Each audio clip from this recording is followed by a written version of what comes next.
Britain has an empire that will not fail her, peopled with men and women who love liberty. Keep your chin up, England. Australia will be there.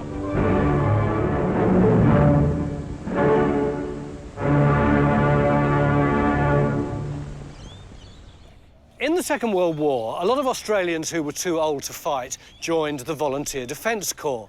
And there was one such bloke here in Fremantle, whose name I won't give away for reasons that will become obvious in a second.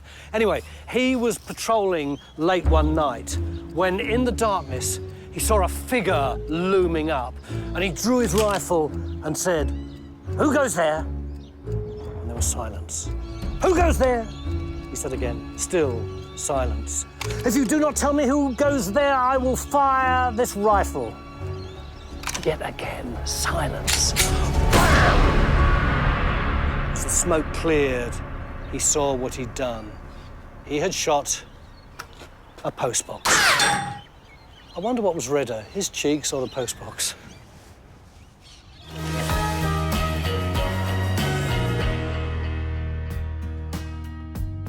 This week I've been sent to the Western Front, Fremantle. I'm off to a colourful pub. Ken, there's yours. To hear a 60-year-old love story. It was basically like they had never been apart, like two teenagers, you know. It was home to an Aussie pilot. Not very good at flying. Who became a World War II hero. And a massive crowd at our Tour of Duty Roadshow is treated to a Victoria Cross and... is a Victoria Cross winner, ladies and gentlemen.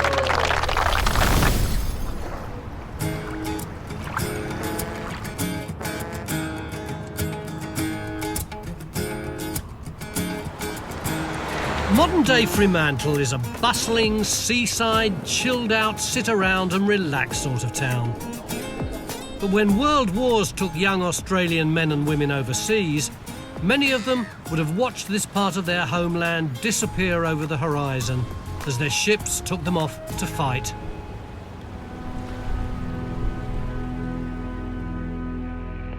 In those simple times, many of those young men and women took up pen and paper and committed the sights and sounds, the fears and the emotions to their diaries. Diaries which record war in a way that history books never can. And it's one of those diaries that's brought me to the Western Australian Maritime Museum, or to be exact, its dry dock. Look at this glorious ship, isn't she fantastic? This is HMAS Ovens, named after Lieutenant Ovens, who surveyed a lot of New South Wales in the early 19th century.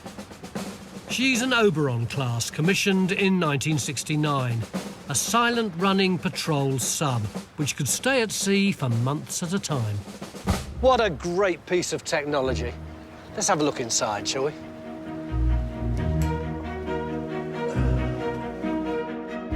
"90 metres long with 63 crew, 14 torpedoes and every bit of space used for something. Even for a little guy like me, it's claustrophobic." This is the real nerve centre of the submarine. There is where they control the torpedoes. You've got the sonar over there. This is where the driver, the plainsman, sits. And down here, there's all the stuff that controls the ballast. The whole place is brimful of late 1960s electronics. How different from the technology available in the very first Australian submarines in the beginning of the First World War. In 1911, the newly formed Royal Australian Navy was a mini-me of its British big brother. So when we got subs, you Aussies got subs. AE1 and AE2. When World War I broke out, the two subs patrolled the waters north of Australia for German raiders. On September the 14th, 1914, AE1 was off the coast of New Britain when she mysteriously disappeared, along with her crew of 35. To this day, she's never been found.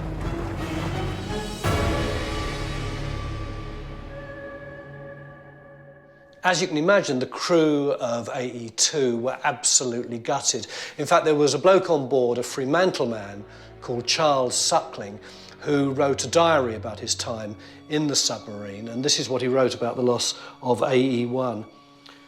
Not a trace or sign of the ill-fated submarine was found. To us, their companions and jesting rivals over many a mile of sea, we were losing, in many cases, friends of long years' standing.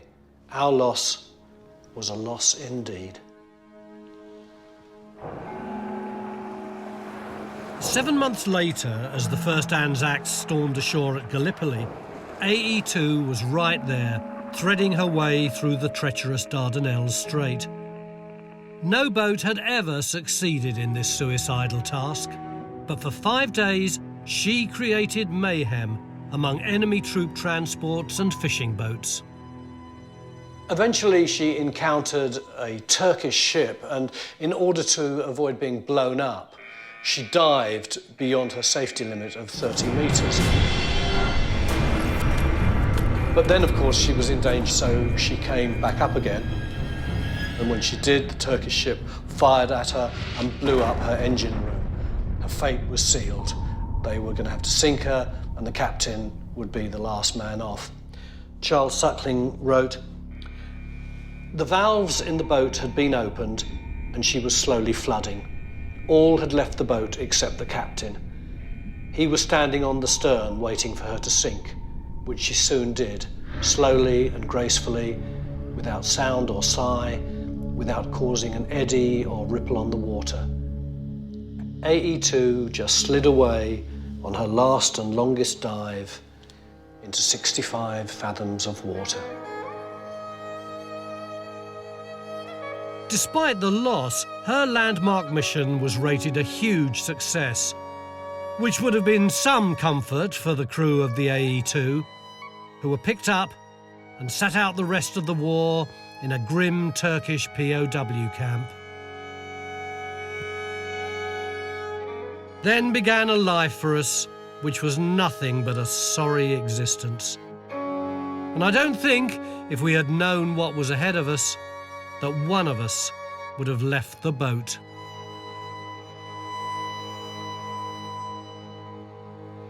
When it was over, Charles returned to Fremantle and eventually died here, aged 92, the last of the AE2 crew.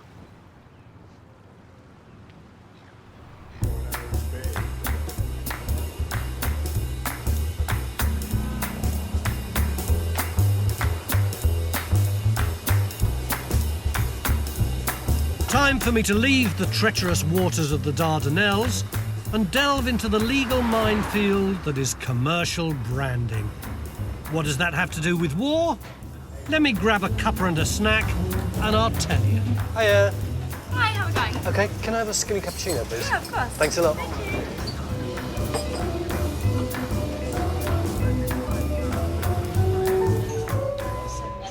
Excuse me, have you got room for one here? Yes. It's so crowded, isn't it? Yes, it is a bit. Thank you very much. Are those what I think they are?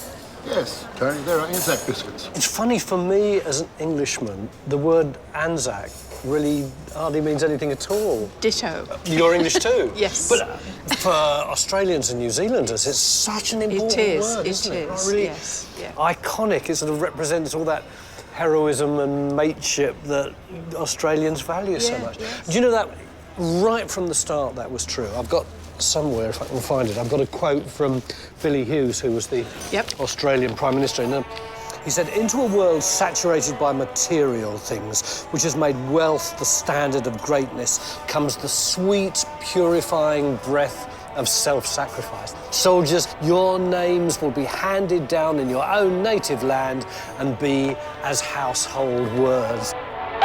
Well, he was kind of right, but he was also kind of wrong. Anzac did become a household word, but it certainly wasn't purified and unsullied. Within months of Gallipoli, everyone wanted a piece of the Anzac action. My favourite is the wildly inappropriate, politically incorrect Anzac Gollywog Company, featuring a dog called Anzac. Understandably, the government decided that this was too offensive and they were going to stop people making money off the word Anzac. So what they said is, we'll have this regulation, which means you're only allowed to call your product Anzac if you've asked permission, and we've granted it.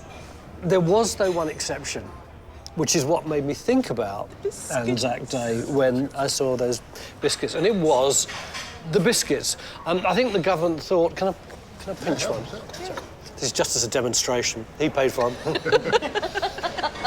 The government said that Anzac biscuits had been such a common way of raising money for good works, for charities, the Red Cross, for injured soldiers, that it wouldn't be fair not to allow people to market Anzac biscuits.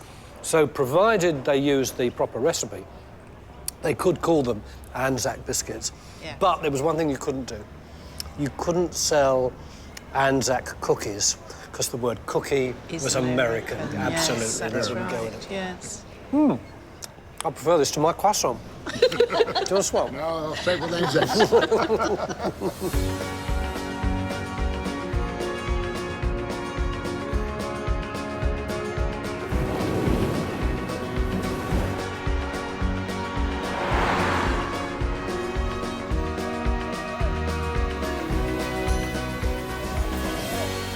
I've come out into the suburbs of Fremantle looking for the story of an ordinary man who never considered himself particularly special, never thought he'd done anything that remarkable. And you must be thinking, well, why are we listening to this story then? Sounds really boring. But bear with me, because when he was in his 70s, people started saying to him, Claude, you have lived an extraordinary life. And that reaction was sparked by his grandson.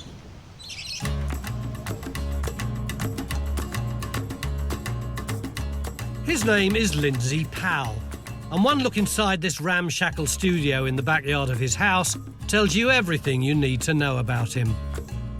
He's an artist, and it's this haunting image that made his grandfather such an unlikely celebrity. There he is again. That is such a great image, isn't it? Lindsay? Lindsay? Yes, Tony. That is your grandfather, isn't it? Yes, it is. Claude Choules? Claude Choules. But this is in the UK before he came out to Australia. Yes, that's when he joined the Mercury, the training ship. Claude Choules was just 14 when he signed on with the Royal Navy in 1916. What I find so intriguing about that is he's in a man's uniform, but he's got the face of a frightened boy, hasn't he? He wrote back to his father soon after he went into the training ship saying, can I come home now? And what does his dad say? No, you've made your bed, so you've got to put up with it. In 1918, 17-year-old Claude was there when the British Grand Fleet escorted the defeated German High Seas Fleet to Scapa Flow in Scotland. And like the rest of the Grand Fleet, he wasn't there as the Germans scuttled 2/3 of the fleet when the Brits weren't looking. Oops. Yeah, the German sailors pulled the plug and the British were incandescent with rage. Well, that's right. And he was a young boy in the Navy still at that point and witnessed that. But then scroll forward 20 years and here he is in the Second World War. That's right. He's the chief torpedo officer. When the war happened, one of his jobs was to blow up Fremantle Harbour if the Japanese took over. So he had his explosives in the tunnel underneath the roundhouse and he was to deploy them to blow it up. It's interesting, isn't it? Because he's still an ordinary bloke, but he does have a very senior job in Fremantle. That's right. He did have, yes, a senior job and a very responsible one too. I mean, you wouldn't want to blow it up at the wrong point in time. Certainly not. When his Navy days were done, Claude might well have lived out his life in quiet retirement. But two things changed him forever. In 1976, Lindsay's haunting image of 14-year-old Claude captivated the nation. Then, in 2009, the sprightly 108-year-old achieved a historic milestone. His real celebrity was that he was the last known surviving combatant from World War I, wasn't it? That's right. As Claude got older, the image became more iconic. Was he proud of your work? Yes, he was proud of my work, and they had some of my paintings hanging in their house. It must be great for you, not only to have created this national icon, but the icon itself was someone who you loved so much. That's right, and the icon came from the picture, and it was built by his longevity. When Claude Choules died in 2011, aged 110, the World War I icon's life was celebrated with an honour guard and a 12-gun salute. But I prefer to remember him for this line from his memoirs. Old men make the decisions that send the young men into war. If it was the other way around and the old pollies were off fighting, then there would never be any wars.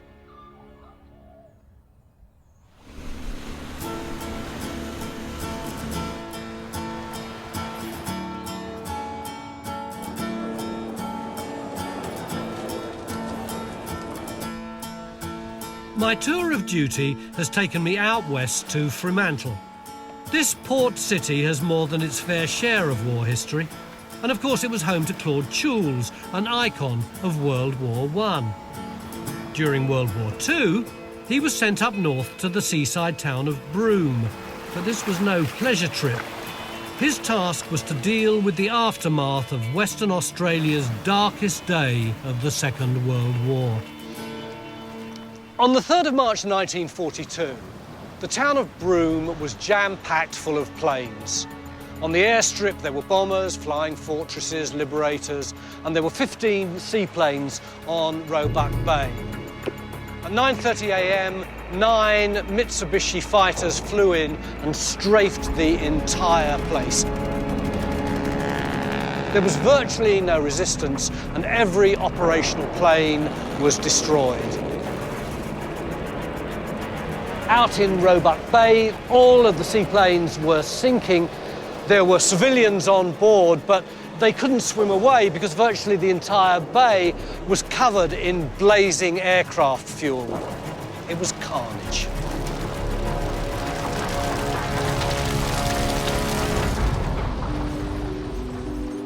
Like the bombing of Sydney and Newcastle in the same year, this attack was primarily to undermine Australian morale.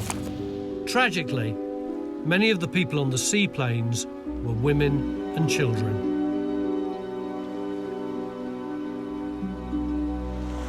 Mac, why were there so many planes in Broome that day? Oh, there was an evacuation of people from Java ahead of a known Japanese invasion. And apparently a lot of them were families of Dutch service folk and so on. And they're being got out of Java as quickly as they can because war has been declared. Why were there so many people still in the planes? I would have thought that they would have wanted to get on land. A number of issues there, really. You've got, first of all, pilots who really are at the end of their tether in terms of hours, having done many, many flights. They have to sleep, and you have tide. Broome tides are very changeable, and you need to get your tides right to get off, wind and all that. So your people are waiting for the pilots to rest, planes to be refueled, tides to be right, and they're on board waiting for them to come back on the planes, take off that morning at 9:30. They're just waiting for their pilots, Tony. To this day, the exact number of deaths in the Broome raid is unknown. It's thought to be about 88, but many of the unlisted refugees' bodies may have been lost in the ocean. It was such a horrendous episode that I don't understand why we don't know more about it. Well, West Australians know about it. We call it our Pearl Harbor. Yeah, but Darwin calls Darwin the Pearl Harbor and Sydney. Yeah. But whatever happens over here never crosses a nullarbor. These stories don't get over there until someone like yourself tells them over there.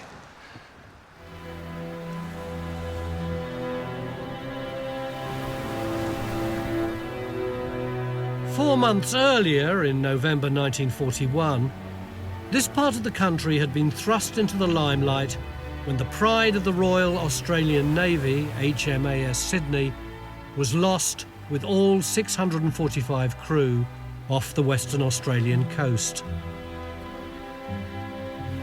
In the face of Australia's worst naval disaster and then the Darwin bombing, is it possible that the fate of those poor souls killed at Broome simply got swept aside by a shell-shocked public?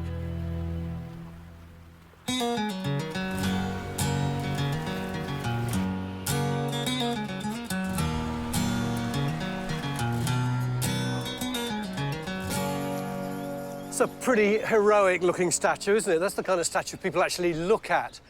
It's Hugh Edwards, Sir Hugh Edwards, one of the great sons of Fremantle, had a string of letters after his name, including the VC, the Victorian Cross.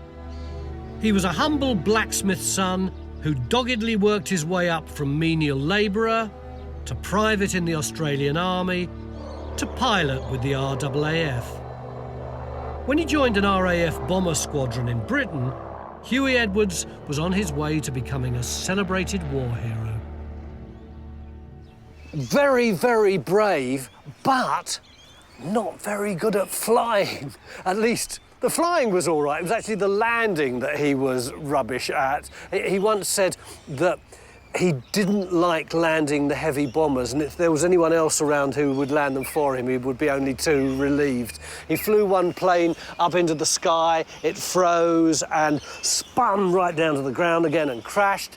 Another one, he got lost, missed the airstrip, crashed that one too. A third one, he crashed when it was full of bombs, but his moment of glory came in 1941 when he was asked to lead the bomb attack on Bremen, which was one of the most defended cities in Germany at the time. Because it was going to have to be in daylight, that meant flying very low. And one thing he was good at was this low flying. He was about 50 foot from the ground, that's all, and he was dodging cables and telegraph wires and barrage balloons. Lost 4 planes, but the rest of them dumped their bombs on Bremen and they got back to England without any further loss. And all in all, he flew 75 missions. And his last crash was in 1953 when he flew into a chimney. Well done, mate.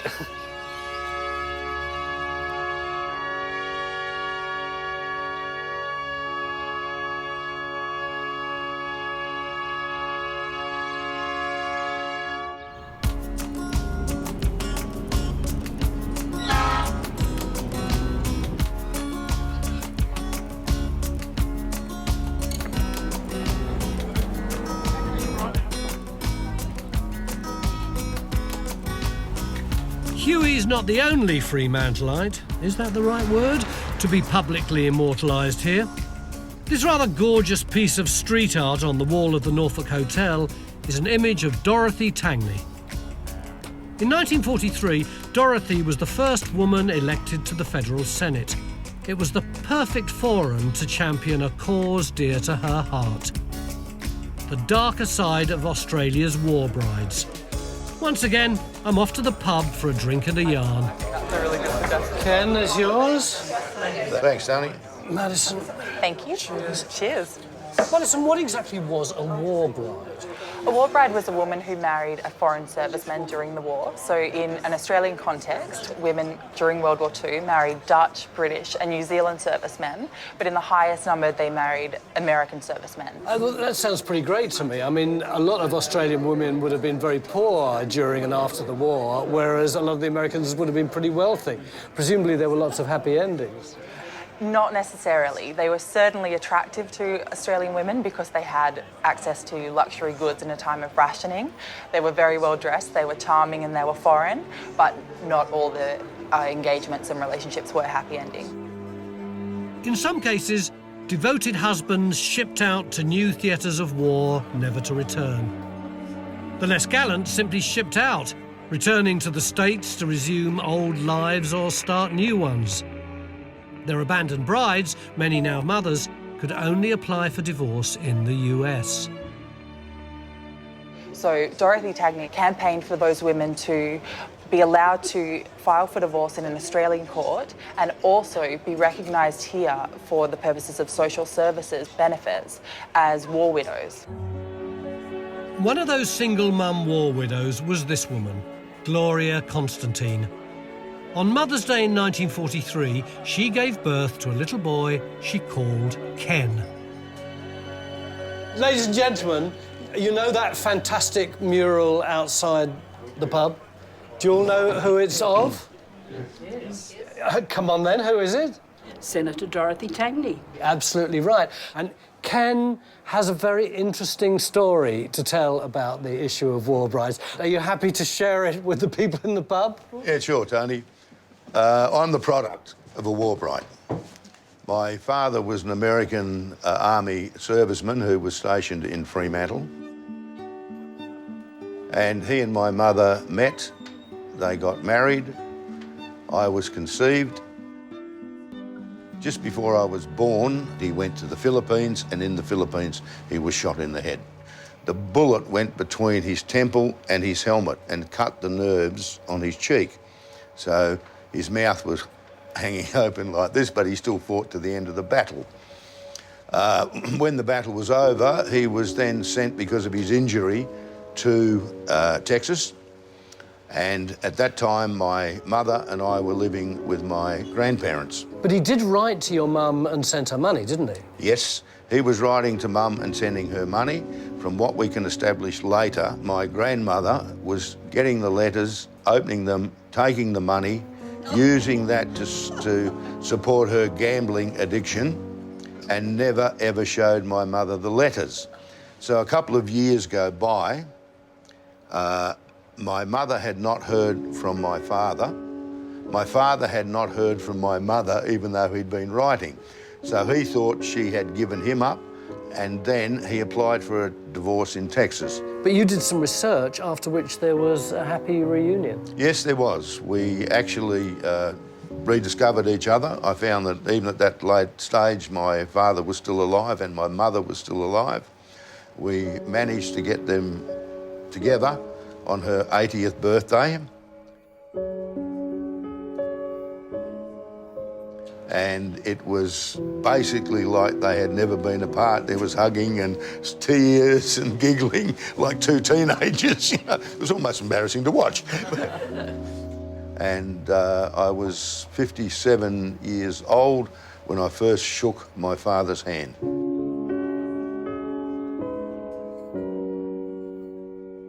So it was good that we all got together at the end.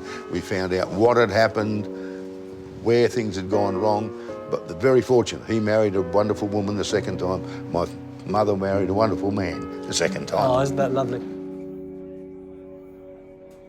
That was great, wasn't it? Well done, Ken. Nice to meet you.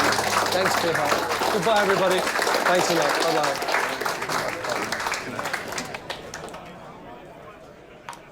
One of the things I enjoyed so much about the last few minutes was that even though she died about 30 years ago, everyone knew who Dorothy Tangney was. I hope when I die, they put my picture outside a pub. See ya.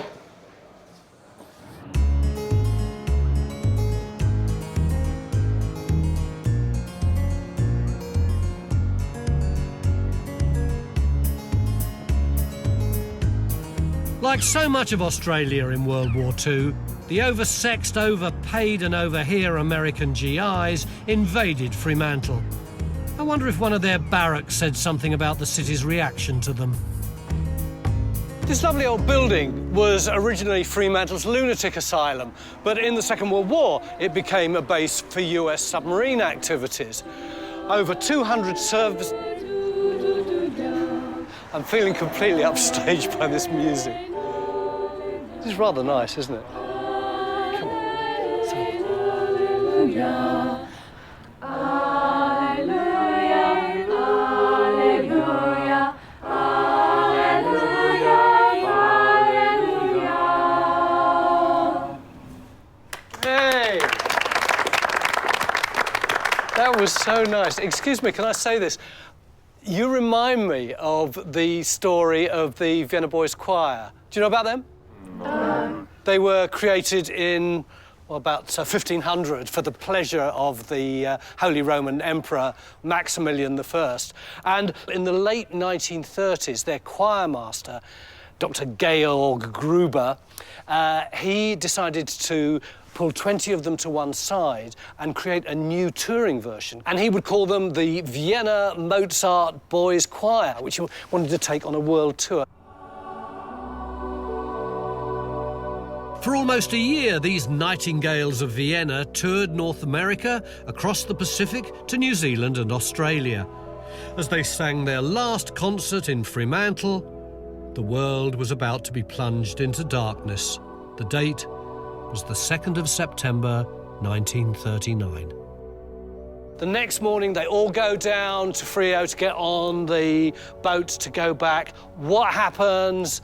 War is declared, and immediately all the merchant vessels are requisitioned for the war effort. So these guys are completely stuck. One moment they're international stars, and the next minute they're potential internees. But eventually, the Archbishop of Melbourne, whose name was Daniel Mannix, took them all, lock, stock and barrel, and rebranded them as the St Patrick's Cathedral Choir, gave them all into Catholic families to look after, and their choirmaster, Dr. Georg Gruber, remained their choirmaster until 1941, when suddenly he was arrested. Very good. for Nazi sympathies. Authorities claimed the choir's beloved leader was the musical mastermind behind a Nazi plot to brainwash young German children. It was off to the nick for him until 1947, when he was deported to Europe. The choir hadn't seen him for all this time that he's been in prison, but they've stayed loyal to him because he was like a father figure to them. I can see, look at that face, he's like a father figure to them. And so they all went down to the docks in Port Melbourne, and they weren't allowed to say goodbye, and they weren't allowed to get anywhere near him, and they all waved him off. Wave poor Georg off, that's all right. Eventually, Gruber was cleared of all charges and returned to his old life. Ironically, most of the boys didn't. After 5 years in virtual captivity on the other side of the world, just one of them went home. The rest stayed in Australia, and some waited many years before being reunited with their families. After the war was over, someone said to them, weren't you upset that you weren't allowed to go back home earlier? And one of the boys said, no, if we'd gone home, I might have got an Iron Cross, but I would probably have ended up with a wooden cross. So at least their lives were saved, weren't they? And they stayed in Australia. And that's the end of the story. Anyway, nice to meet you. Thank you very much. And I'm so sorry to have interrupted you all. I was supposed to be doing something entirely different out there. See ya. Bye. Well, that was an interesting little diversion, wasn't it? I was supposed to be telling you about the US submarine base that was stationed here during the war, but I don't think I'll bother. Let's go to the Roadshow instead. Something tells me this will be a big one. I know Fremantle's been desperate for something like our Roadshow to celebrate its proud military history, because all week I've been hearing whispers about special guests, surprising mementos, and never-before-seen family treasures going back 100 years. We found the perfect location, and it looks like a big crowd has found us. So it's full steam ahead and damn the torpedoes. Welcome to the Western Australia Military Museum here in Fremantle, where the guys have been absolutely fantastic. This is where we're having our roadshow. They've got a lot of period vehicles for us, including one for me to make my grand entrance. Lots of memorabilia, lots of stories. Only one problem. As you can see, it looks like we're going to have a crowd of around about 1,000 people today, and we've only got about 250 sausages to sizzle. So if you wouldn't mind bearing with us for about 5 minutes, I'll sort everything out and then we'll start the roadshow. Hi, nice to see you. Morning. Everybody come in now, please.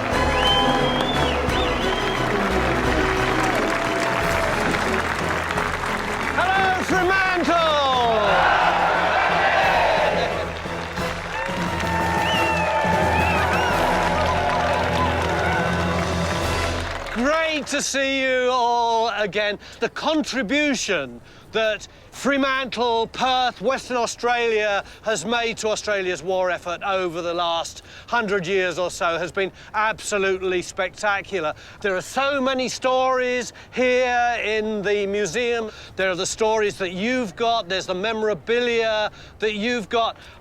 I hope that you'll be sharing a lot of that stuff with us this afternoon. But not just me, because I've got a friend here too. Where's Jeff? Jeff Gray?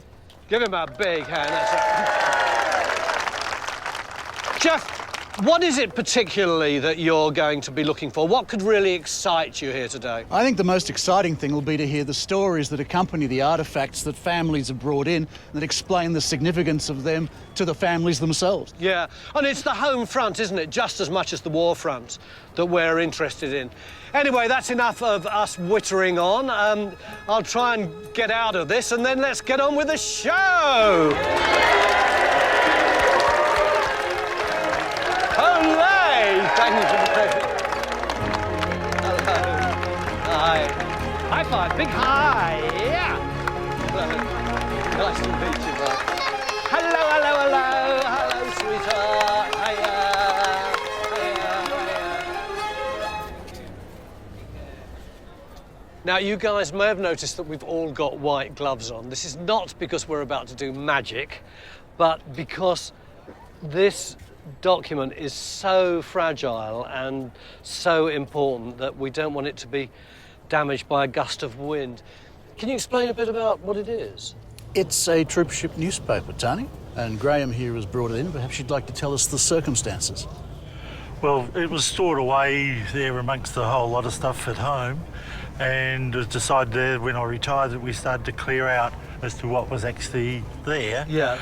And we came across this, and then I noticed there that it was 1914. Were there many of these kind of publications? There were lots, Tony, as the war went on. This is interesting because it's a very early example. Most troop transports would produce newspapers of some sort. It was partly for entertainment, partly for information. It was also a safety valve that people could say things whimsically in print that they couldn't say to the chain of command, and so it was a way of letting off steam in what were often pretty brutal conditions. It's a funny kind of paper, isn't it? It's not paper, Tony. What is it? It's linen. Why linen? Well, the reason is that it's durable. Yeah. You could print maps on this sort of stuff and the linen would last, where in trench conditions and field conditions, paper very quickly tore. If you've ever seen a map from the First World War, it's usually creased, it's got tears and stains. This was designed to last a little bit longer under difficult conditions. What did you think it was when you first saw it? Well, when I first picked it up and being the material, we probably thought it was a bit of a tea towel until we had a closer look at it. Oh, it's of far more value than a tea towel. It's a lovely find. Thank you for sharing it with me. All right, now, could you do me a favour? Yes, if you put your fingers there and yours on there. Sorry about all that fuss, it's just that that thing is so precious.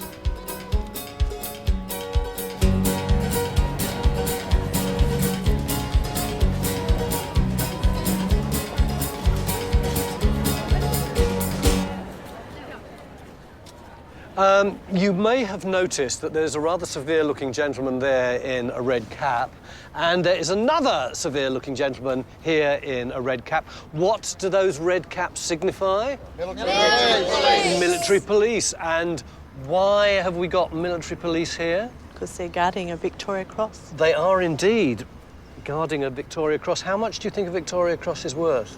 The last one, I think, was sold for about $1 million. $1 million? That was the last one. There you are. The one on the end is the Victoria Cross. You are looking at over $1 million. And who was awarded this Victoria Cross? That was my father, Leslie Thomas Starcevich. And what was his story? He won it in Borneo at a place called Beaufort, and he was a Bren gunner. And his mate, Snowy, didn't come back, so he went looking for him and found him wounded. And he stood up and firing from the hip, he fired on some Japanese machine gun posts that were there, and he continued up the hill firing, and he took out 2 more. Wow. And for that, he got the VC. He did. Terrific. And is this a photo of him? Yes, that's a photo taken of him after the war. It's the only one I have when he's in civilian clothing. It's a lovely looking photo, isn't it? Man who was awarded the Victoria Cross. And that's why you're being guarded by these two gentlemen. It's a great story, isn't it? You know, you don't have to wear those shades. It's only because you watch Reservoir Dogs, isn't it? He's smiling, he's smiling.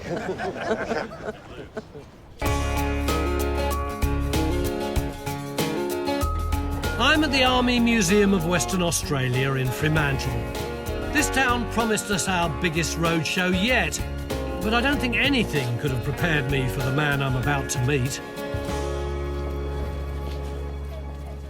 The reason that I asked you to gather around this little platform is because I want to talk to Mark now, Mark Donaldson, who's a little bit special because what's the medal that you won? The Victoria Cross for Australia. This is a Victoria Cross winner, ladies and gentlemen.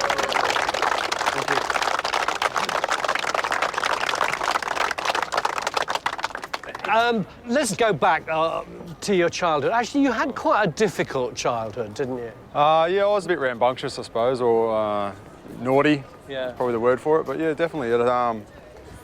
Didn't like to play by the rules too much. Didn't listen to my parents too much. So what happened to you then? Well, I was in trouble a fair bit. Used to drink a lot when I was younger, actually. Yeah. How old? I was about 14, 15 at the time. You so, bad boy. Yeah. But when I was about 15, my dad died from a heart attack. So, you know, that was pretty hard to take. But then you lost your mum as well, Yeah, didn't that's you? right, How yeah. did you turn your life round after all that? Well, you know, I was a slow learner. It took me a couple of years to figure it out, but, you know, I really decided there's too much in life to enjoy. I didn't want to waste it either ending up in jail through destructive behaviour or some sort of substance abuse or, you know, or end up dead, and that wouldn't really honour the people that brought me into this world, and so I decided to choose another one, which led me into the Army in the Australian Special Air Service Regiment. And you ended up in Afghanistan? Yeah, found myself in Afghanistan, and since 2005 I'd been there every year between then and 2013, so... Mark, we've talked about loads of people over the series who won the Victoria Cross, but of course Mark's the first person we've talked to who actually won the Victoria Cross. What does it mean to you to have won the VC? For me, it's I guess it's a personal recognition, I suppose, from those guys that day who saw how I fought. And you know, the only way you can get a VC is if 3 people witness the event, and then they recommend that goes up as some sort of award. So there's bound to have been lots of other soldiers in other conflicts who did very heroic things, but actually there weren't sufficient witnesses around. Yeah, that's right. All the witnesses might have died, or who knows. And I understand the importance of it as well, what it means to everyone else in Australia. And I learned that pretty soon after receiving the award, when a lady in the street came up to me in tears and gave me a hug and said, you know, thanks very much for what you do. And you know, again, that's not necessarily me, but it's what that award brings, you know. And I try and, without losing who I am, I try and remember that as well. So.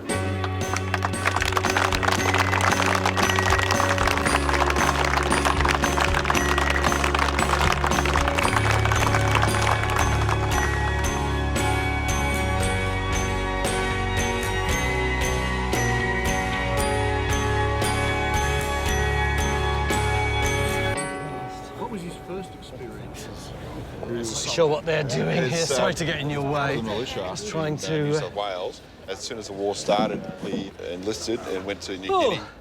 Is this Wes? It is indeed, Tony. Wes, we were talking about your great-grandfather, Sidney Goodsell.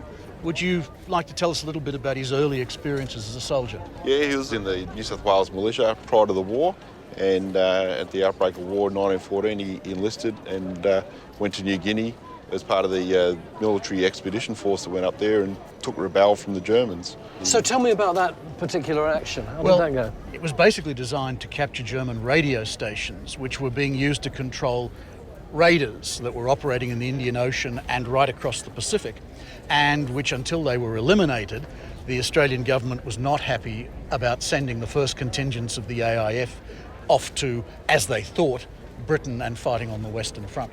Wes, the main reason that you've come to see us, though, is this, isn't it? There's the marker flag, yeah. This lovely marker flag. Where was it marking?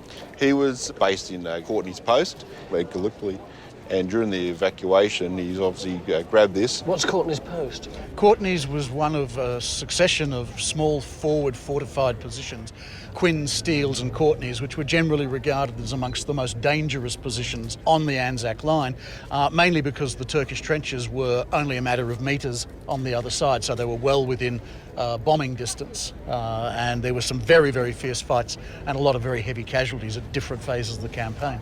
Was he on Hill 60? He was freshly arrived from Egypt in late August, and they took the 18th Battalion up and attacked the Turkish lines, and they held them for a number of days and got pushed back and forth.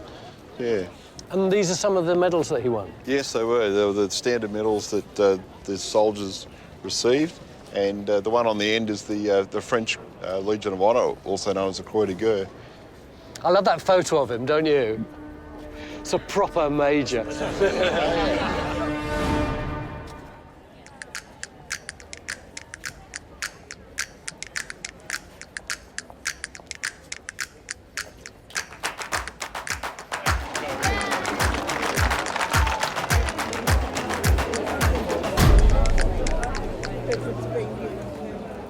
Dale has got this great story which involves this little suitcase. Yeah, it's a bit of a treasure that we found when we were cleaning up in a family home, and discovered some stories that we'd heard about over the years of the family halfway house in North Fremantle during World War II. Explain what you mean by you had the family halfway house. My grandfather was a serviceman. He was a gunner in the artillery here at this barracks from 1912. And went right through until after World War II. During World War II, he ran the wet canteen on the other side of the parade ground here. Yeah. And he invited lots of the servicemen home. There were Dutch Navy and the Americans, of course, as well as all the Australian servicemen. And they knew that in North Fremantle they could, find a hot meal. And my dad was a very young, teenage boy, and his two older sisters were a bit of an attraction. And we, over the years, as grandchildren, heard the story of Vic. And Vic was a shore patrolman with the US Navy, here based in Fremantle. And when we were cleaning the house, we found a whole lot of stuff. And what was this? Well, it's a truncheon. I keep saying a nightstick, but it's a truncheon. He was a shore patrolman, so a policeman. Yeah. And his armband is there for the shore patrol. And you've got the Jean Kelly hat. And isn't it beautiful? Yeah, the hat. And this photo, lovely bit of my auntie Laura. Look at them, look at those two. Hot photo or what? But she didn't go back to America. No, I think she wasn't brave enough. We found evidence that they'd made attempts about getting a passport and with the US Embassy, and I think in the end he went home in 1945. And this wonderful correspondence that went right through the years until the mid-90s when he passed away. Did he get married? They both married. Neither of them had any children. Yeah. But they kept up this wonderful friendship. And so when we found this little pile of goodies, it brought it home to us, the Vic story and where it had sprung from. You know what interests me? She might have been a war bride. She may have. And it might have gone horribly wrong, as so many did. Yes. And yet they held on to that lovely romance and that lovely friendship. So maybe that was the best for both of them. I think it was wonderful. We've all read the letters, my sisters and I, and looked at it, and there's a story in there. One day we'll tell it, maybe. But yes, a beautiful story.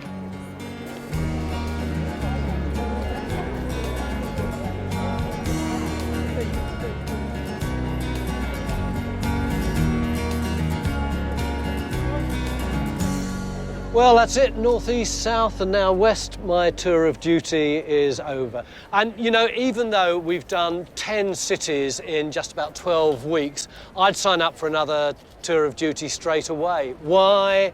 Because I love the spirit in Australia and New Zealand.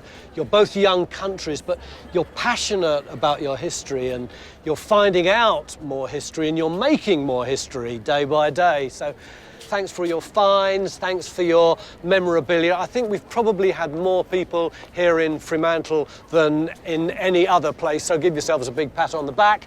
And that's the officers' mess, so see you in there, and I'll buy the first round. You wish. Hi, I'm Tony Robinson. If you love my show and want to see some more amazing history stories, then please hit the subscribe button, click the notification bell, and we'll let you know when there's something new to watch. Enjoy.